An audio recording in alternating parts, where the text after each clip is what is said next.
The views and opinions expressed in the DILLIGAF podcast are those of the host alone and are not intended to express those of any other person, business, or entity.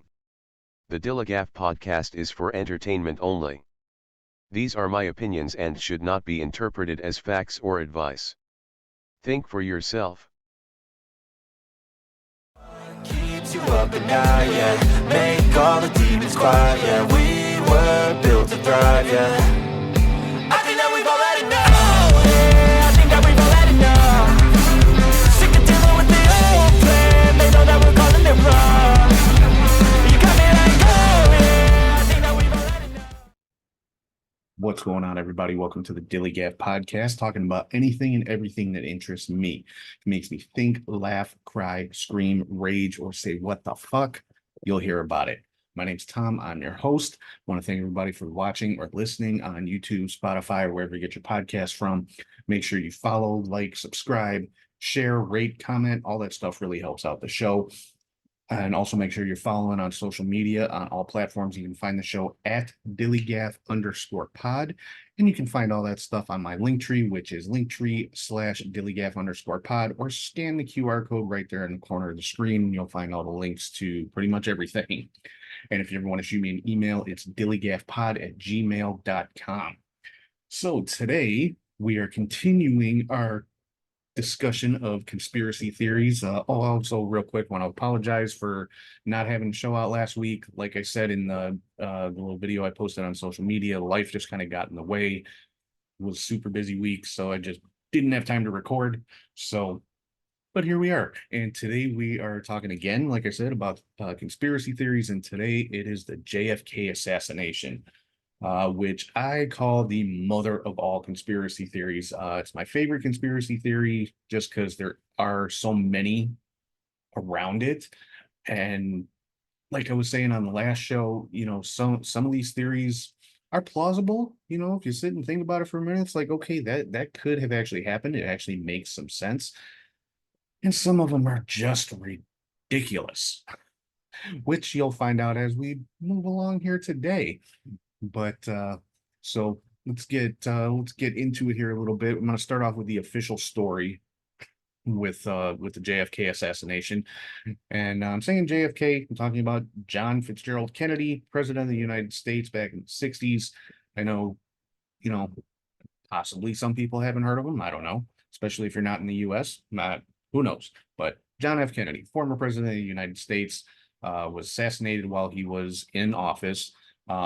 It was November 22nd, 1963. He was on a trip to Dallas, Texas. And while he was driving through an area of downtown Dallas called Dealey Plaza, he was in an open top limousine, which you will never see a United States president doing anymore since this incident. But he was in an open top limousine, driving through Dealey Plaza, and was shot 2 times. The official story says 2 times from behind. One bullet struck him basically in the back of the neck, came out through his throat, and the second bullet hit him in the head and is what eventually killed him. And the official story says that the shooting was done by a man named Lee Harvey Oswald, former United States Marine who actually defected to the Soviet Union at one point and was allowed to come back and repatriate into the United States. And supposedly Oswald shot Kennedy from the 6th floor of the Dallas School Book Depository, which is where he worked, with an old bolt-action Italian Carcano rifle. Managed to squeeze off 3 shots in something like 6 seconds. Okay, first shot missed. The second one was the one that hit Kennedy in the throat. The third one was the headshot. Yeah, after this, in the chaos, obviously, that ensued after the shooting, Oswald was able to slip out and slip away back to his home, the boarding house where he was staying, left from there and went to a movie theater. For some reason, on the way to the movie theater, supposedly killed a police officer who stopped and tried to question him. And then he was found in this movie theater, was arrested, held in police custody. And then 2 days later, on November 24th, Lee Harvey Oswald was shot and killed while he was being transferred from the police station to the county jail, I believe it was. Shot and killed by Jack Ruby, who was a nightclub owner in Dallas. And this is the official story. There was a commission appointed by the president afterwards, Lyndon B. Johnson, when he took over as president, appointed this commission to investigate the assassination and get all of the facts of it. And the story I just told you was what the Warren Commission is what it was known as, because it was headed up by Chief Justice of the Supreme Court at the time, Earl Warren. This is the story that they came back with. It was Lee Harvey Oswald, and nobody else was involved, and that was that. And yeah, a lot of people don't buy that. And honestly, I'm one of them. I'll state my opinion before I get into some of the more popular theories about this. Me personally, I don't think Oswald was on his own. I don't necessarily buy into any of the theories that are out there. I just think there's more to it than what we're being told in the official story. I don't think one man could have pulled off this job. I just don't think it's possible. He had to have some kind of assistance from somebody somewhere. I don't know who. I don't know how they helped him or what help they gave, or if maybe Oswald is exactly what he said he was. He claimed the whole time that he was a patsy. He was being set up, and maybe he was. Who knows? We'll never know, because Oswald's dead too.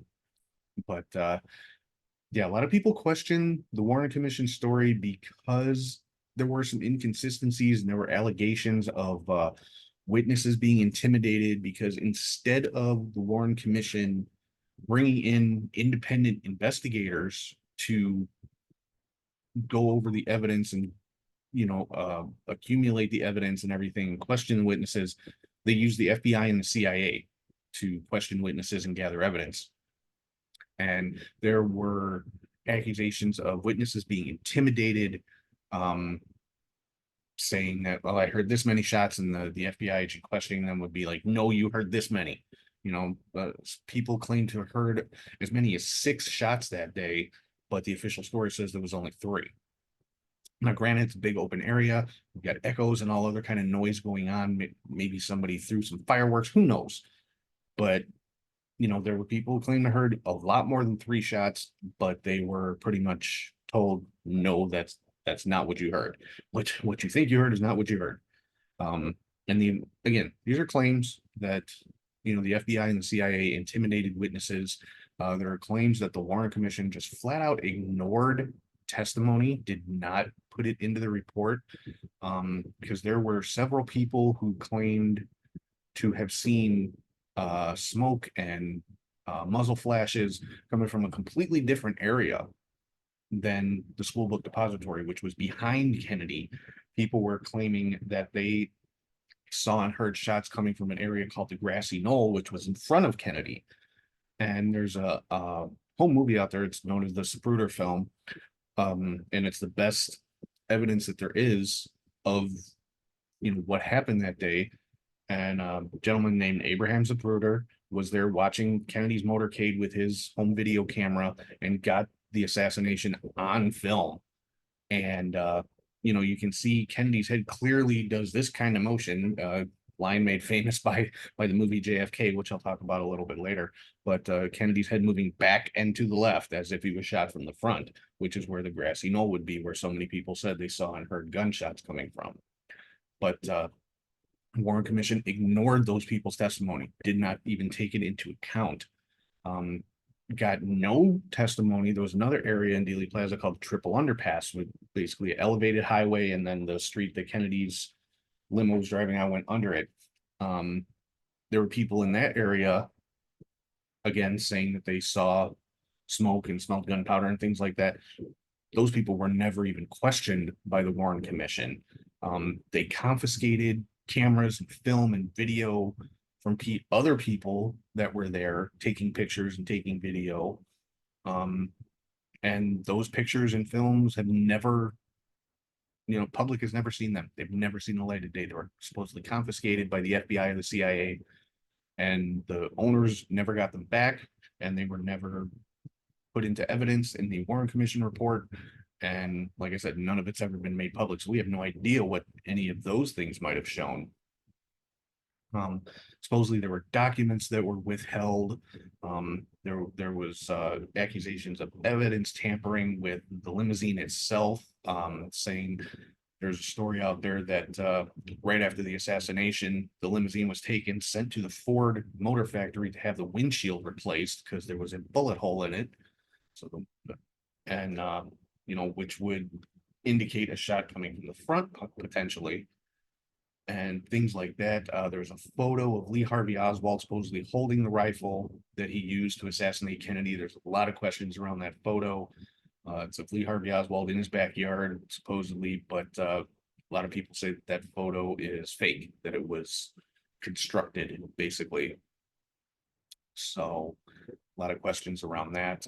Then they have the what's called the magic bullet theory. Now, basically what this says is that a single bullet, just one of those shots from Oswald, which is the one that hit Kennedy in the back of the neck, caused, I want to say it was 6 or 7 different injuries on Kennedy and the governor of Texas, who was seated directly in front of Kennedy in the limousine. Now, the original story with this magic bullet says it entered Kennedy's neck, came out through his throat, and did all these twists and turns and went through Connolly's, the Governor Connolly's shoulder, came out through his chest, and then went through his arm, and then embedded into his leg. And, saying it made like 3 or 4 different left and right turns in the process. That has been debunked because that was making the assumption that Kennedy and Governor Connolly were sitting in a straight line. They were not.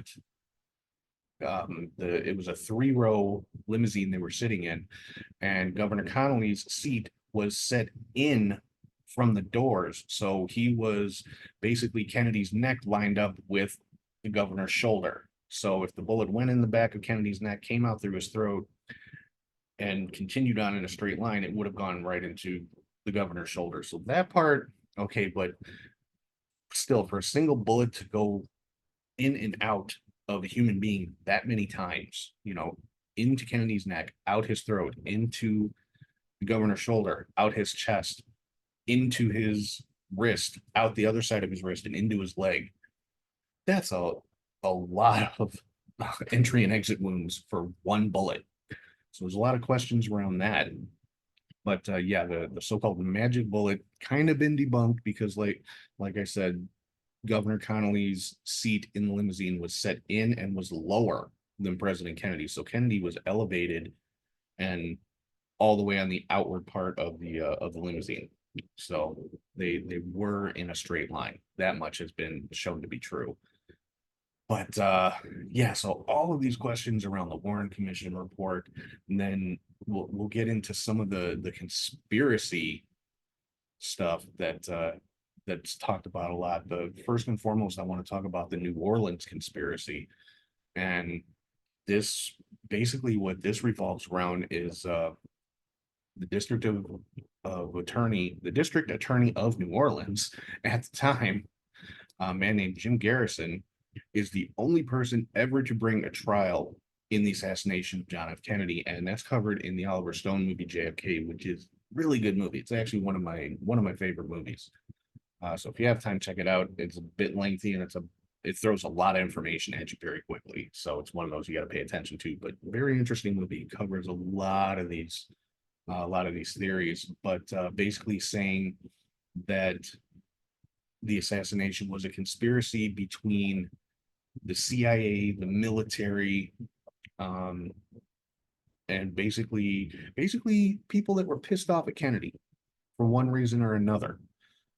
It implicated Lyndon Johnson, like I said, the military, Cuban refugees, because this was right around the time of or shortly after the whole Bay of Pigs fiasco. You have to look that up to see exactly what it was, but it was basically a failed invasion of Cuba by the United States using Cuban exiles for the invasion, organized by the CIA supposedly, but at the last minute, President Kennedy refused to authorize air support for them, and it was just a disaster. So it was a complete failure. So supposedly those elements of the CIA, which included a pilot named David Ferry, who was supposedly the getaway pilot, him and Lee Harvey Oswald were friends from years before. A businessman named Clay Shaw, who was the one that was actually on trial for the murder of President Kennedy. He excuse me, it was later admitted that he did work for the CIA. And then former FBI agent named Guy Bannister, who was a private detective in New Orleans, they were all implicated in this big conspiracy to assassinate President Kennedy. Basically because they felt he was a danger to the country, was the bottom line. So, and it was basically a coup d'etat to get Kennedy out and elevate Lyndon Johnson to the presidency. And if that's true, it worked. But then, other theories say it was the CIA because Kennedy had signed I believe it was an executive order, basically dismantling the CIA and taking away the vast sweeping power that they have. So of course, they didn't like that because the CIA basically has no oversight.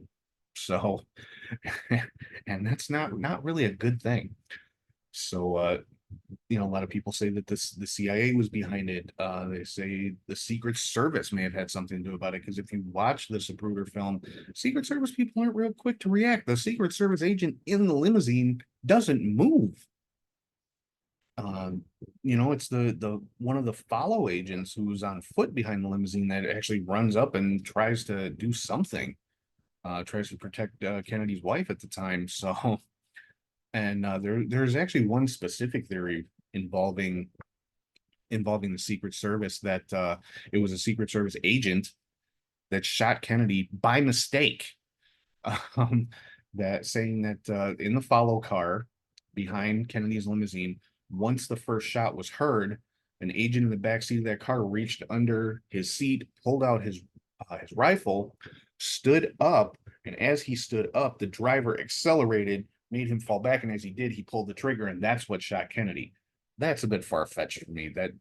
That would be the luckiest shot in the history of marksmanship, to just fire blind as you're falling backwards and shoot somebody in the back of the head, hit a moving target, like what, 20 to 50 yards in front of you.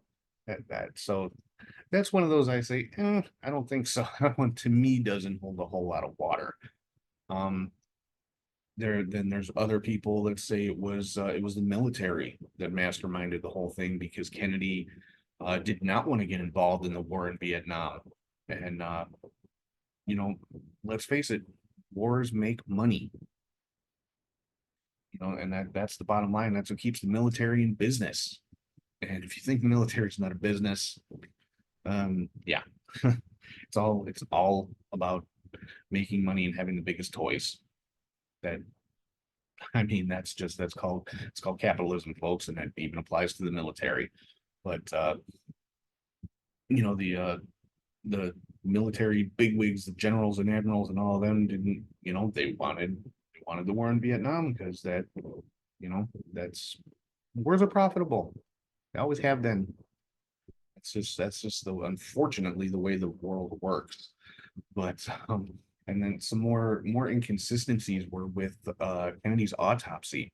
He was taken to Parkland Hospital, which is where he was pronounced dead after the shooting, and they were going to conduct an autopsy on him there, but the Secret Service refused to let them and basically stole the president's body, because according to the doctors and everything, under Texas law, they were required to perform an autopsy in Texas, and the Secret Service refused to let it happen. They got his body out of there as quickly as possible, got it on Air Force One, and got airborne almost immediately after Kennedy was pronounced dead. But the doctors at Parkland Hospital did have time to examine Kennedy's body and made note of several wounds, entry and exit wounds and things like that. And they actually said there was an entry wound in the front of his head and an exit wound in the back. By the time they got his body back to Washington, D.C., there's another theory saying the body was switched somewhere in transit between Dallas and D.C. The wounds were completely different. It was an entry wound in the back of the head and an exit in the front. And something else inconsistent about the wound on the back of the president's neck. and the angles and things like that. And basically, people say that either Kennedy's body was altered to make it look, to make the appearance of his body fit the story that was put forward, or his body was just completely switched out with a different one with the correct type of wounds to fit the story. So it depends who you want to believe on that one. Again, I don't think that's too far fetched. We're talking about the U.S. government here, and the amount of time that they had. It could have been done. You never know. But then there was the story about the police officer that Lee Harvey Oswald supposedly shot after Kennedy on his way to the movie theater, where he was eventually caught. The officer's name was J.D. Tippit. And the way the story goes is Tippit saw Oswald walking, stopped him, started questioning him. Oswald pulled out a revolver, shot him, I think 3 or 4 times, and took off running. And they found, see, the thing that always struck me as strange about this is they found shell casings. Revolvers don't eject shell casings, but that's the type of gun that Oswald was caught with, was a revolver. So unless he stood there and emptied the chamber of his gun and reloaded while he was on the run, why would there be shell casings there if he was shot with if this cop was shot with a revolver? There's witnesses that say there was another person there that, not Oswald, somebody else was there that shot JD Tippit. One theory is that JD Tippit was supposed to kill Oswald. He was part of the conspiracy. He was actually a CIA agent. He was supposed to kill Oswald, and that would be the end of it. Oswald's the assassin. Now he's dead, and there we go. And Jack Ruby shooting Oswald was the backup plan. So then some people say JD Tippit was actually part of the assassination, possibly the one who actually shot Kennedy. That leads to another theory known as the Badge Man theory, which there's a photograph, and it's been highly enhanced over the years because obviously 1963 photo quality not that great. So, but there's a frame, I can't remember if it's from the Zapruder film or a different source, but a frame of the grassy knoll. There's a fence there, and it's a black and white picture, so it's not from the Zapruder film. It's a black and white picture, and you can kind of see the silhouette of a person, and there's something on their chest that's like shining or reflecting light, if it is in fact a person. And so they're saying it looks like a badge, and I've seen it enhanced and with color added to it to make it look like a police uniform. And it, when it's colored like that, it does resemble a Dallas police uniform. They're saying this person was standing behind the fence on the grassy knoll and was the one who shot Kennedy from the front. Now, if you watch the X-Files, you'll know it was the smoking man that shot Kennedy from the storm drain. Again, good show though. I highly recommend that as well. But yeah, so, and obviously this police officer, JD Tippit, he's dead as well, so he's not going to tell us anything either. Keep in mind, everything that I'm talking about here is theory, conspiracy theories. I'm not putting any of this forward as fact. I don't believe any of it to be fact.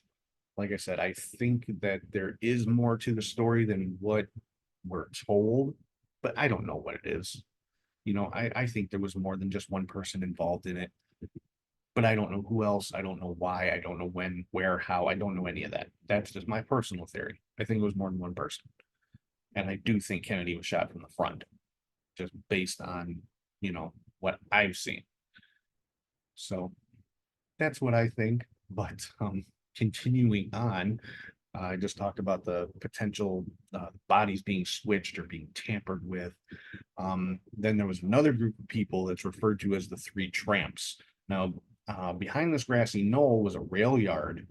And, at that time you had people who were out of work, homeless, whatever. They would, ride the freight trains town to town looking for work. They're homeless and things like that. They're referred to as tramps at the time. That was just the term in those days. And there were 3 of these men taken into custody at the time from the rail yard, and nobody knows who they were. Never identified.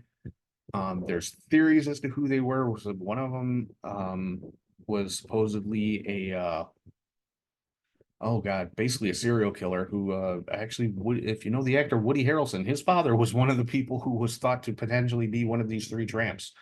Um, but all kinds of different theories about who these guys could have been and what their involvement in the assassination was. Of course, having ties to the CIA or the FBI, and things like that. There was another individual caught on the Zapruder film referred to as the Umbrella Man. And while Kennedy was driving by, you see this man, and mind you, is a beautiful sunny day in Dallas at the time. But you see this man open an umbrella and start moving it up and down, and people say, "Oh, that's the signal, that's the go signal for the shooters," because it was shortly after that that the shots started. So now supposedly somebody came forward years later and said, no, that was me. That was a form of protest that some obscure form of protest from, I believe, the UK or something like that. I don't even know what he was supposedly protesting. That's the guy's story, but there's people that say, nope, that was the signal man to let the shooters know that everything was a go. And people believe there was like a triangulation of fire, not only from the book depository, but from the Daltex building across the street and from either the grassy knoll or the storm drain directly in front of Kennedy, so that basically it was what they would call a turkey shoot. Like, as soon as he got into that triangulation, he was dead. There was no hope for him to come out alive. And so, yeah, there's yet another theory called the Black Dog Man. It's another photograph of a silhouette, again, behind the fence, different from the Badge Man, saying that, basically saying it looks like a dog or a person in a dog suit or a wolf man, or it was a werewolf. A werewolf killed Kennedy. That's what it was. A werewolf hiding in the trees with a rifle, and that was it. That's one that I think is absolutely ridiculous. And you can look these pictures up online, that you'll find the easiest one to find is on Wikipedia, obviously, and it's just a picture you're looking up. So it's not like, you're going there to find factual information, but just Google Badge Man and you'll find the picture that I was talking about, or Black Dog Man, and you'll find a picture of that as well. Very interesting. Another big theory is that it was the Soviet Union was behind it, the KGB, because obviously we're at the height of the Cold War. Around this time, we came closer to a nuclear conflict with Russia than we ever have before or since. This was during the what they called the Cuban Missile Crisis, where Russia was trying to build bases on Cuba, which of course is only 90 miles off the coast of the United States, off the Florida coast. So for Russia to have missile bases there with nuclear weapons is obviously a horrible danger to the US. So we nearly got into World War III right there and then. So, and when Kennedy basically stood his ground and turned the Russians back, there were some dealings being made, of course, and a lot of people weren't happy with how that situation was resolved. So, a lot of people think it was the KGB that assassinated Kennedy. Then there's the Cuban element. People think that it was Cuba that was behind it, because the United States made several attempts to assassinate Fidel Castro in those days. This was Castro striking back.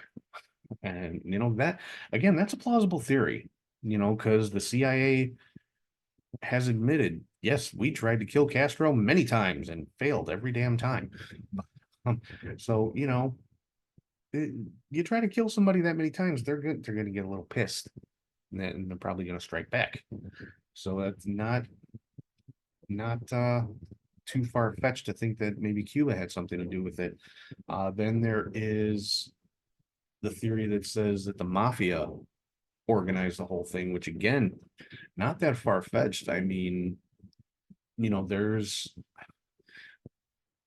There's a lot of stories out there about how John F. Kennedy was elected president, that the mafia had, lent a little bit of help, so to speak, because they had a relationship with Kennedy's father. Joseph Kennedy, who was a big political figure in the United States. And so supposedly, never any proof of this, but supposedly the mafia helped in Kennedy getting elected president.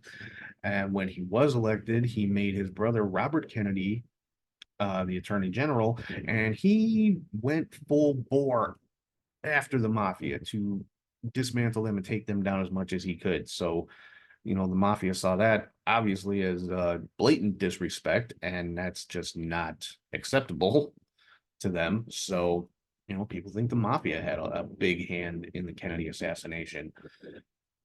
And then another one is Lyndon Johnson, Kennedy's vice president.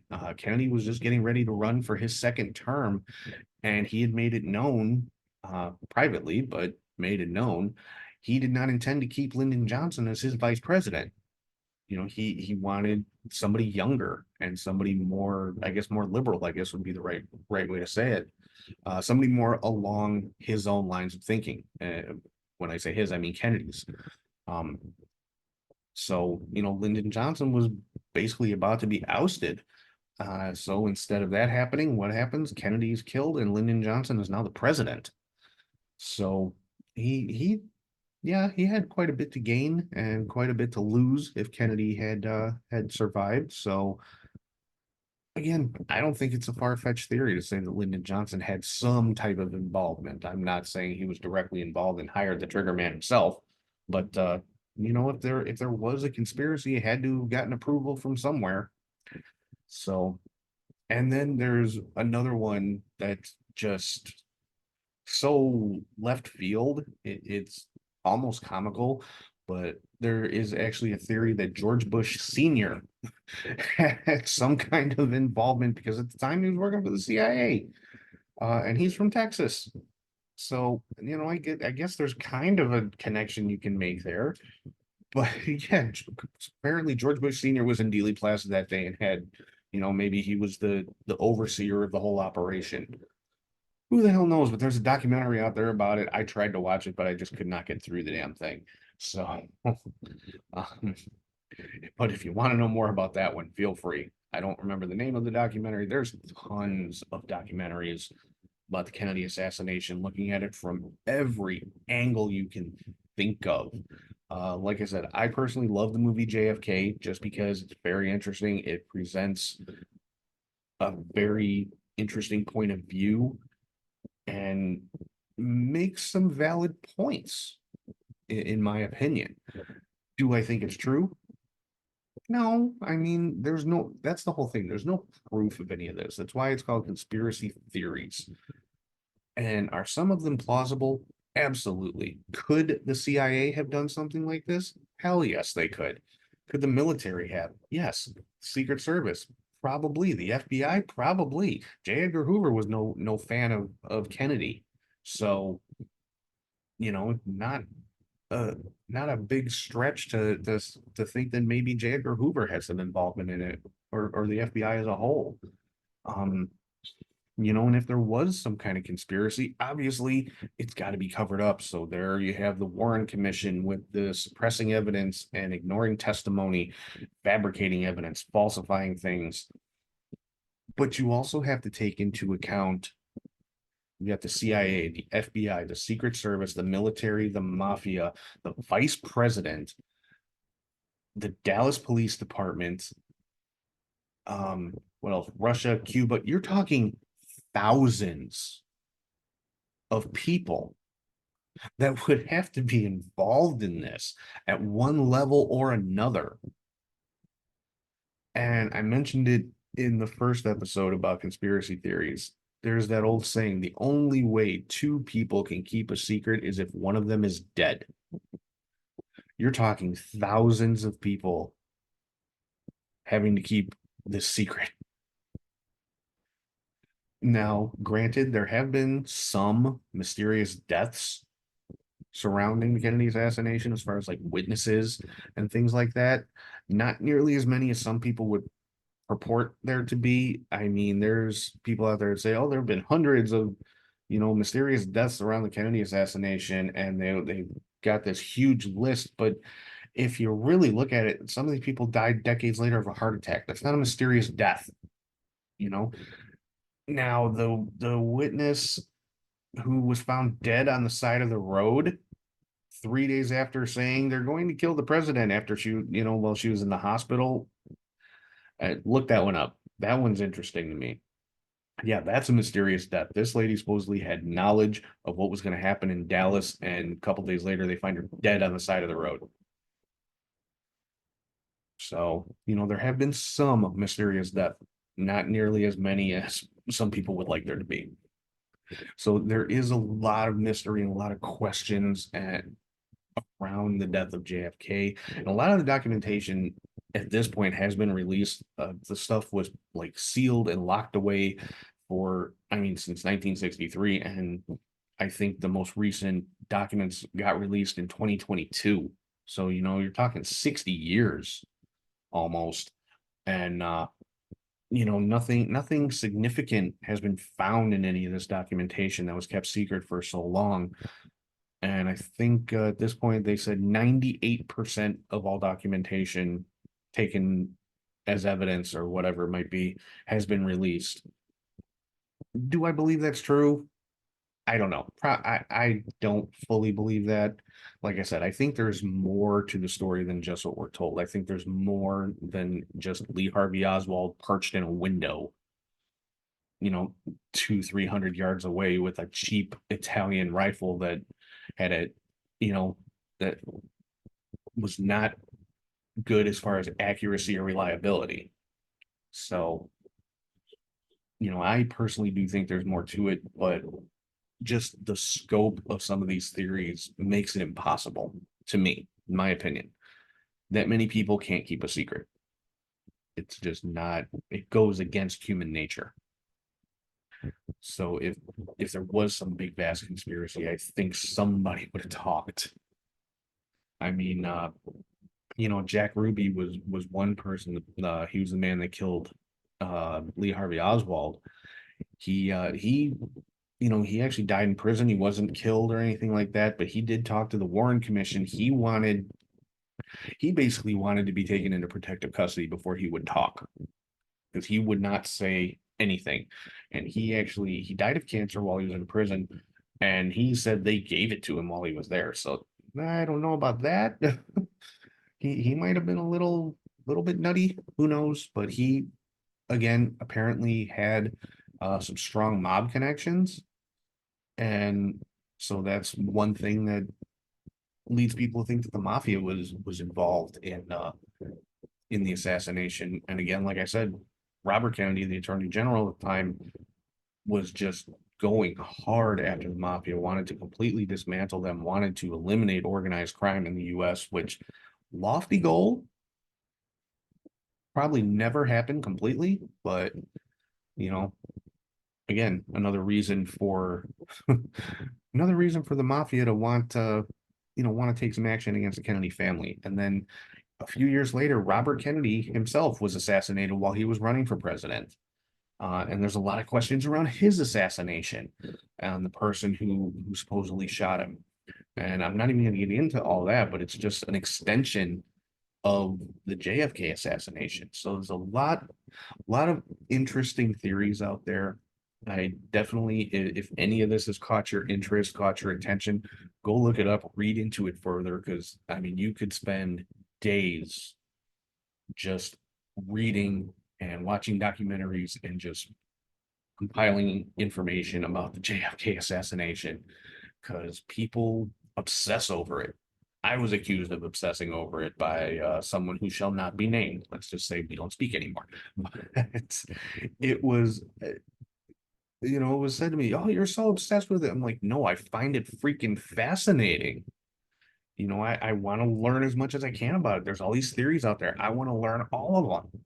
And to this day, I don't think I've read all of them, because there's just that many of them out there. But so yeah, definitely go do some research for yourself, do some reading. Like I said, watch some of the documentaries. Some of them are really good, some of them are crap, and you'll be able to tell the difference very quickly, believe me. So yeah, I think that's gonna wrap it up for this week. Hope hope I've given you some information maybe you didn't know, make you want to go look some stuff up for yourself. Now, next week, I'm going to be talking about another really cool conspiracy theory. Going to be talking about the theories around Paul McCartney dying. Now, Paul McCartney is still alive, folks, one of the founding members of the Beatles, but there was, rumors and stuff out there for so long, quote unquote, Paul is dead. And be getting into that. Hopefully, I'm hoping to have a guest on the show next week who will help me get into the whole Paul is dead theory. But until then, I hope everybody has enjoyed the show. Thank you again for watching or listening on YouTube, Spotify, wherever you get your podcast from. Make sure you follow, like, subscribe, share. Please share. Get some more eyes and ears on the show. Rate, comment, all that kind of stuff really does help out the show. Follow on social media. It's at DILLIGAF_pod on all socials. And you can find everything at Linktree/DILLIGAF_pod, or scan the QR code right here in the corner of the screen. That'll take you to all of the links for all the social medias and all the podcast platforms and all that kind of fun stuff. And of course, if you ever want to shoot me an email, it's dilligafpod@gmail.com. Give me your comments, give me your questions, interact with me. I want to hear from you guys. So let me know what's up. And as always, if anyone has any kind of issues with anything that I have said here today, ask yourself one question. Do I look like I give a fuck? Oh yeah, we want retribution. Oh yeah, we want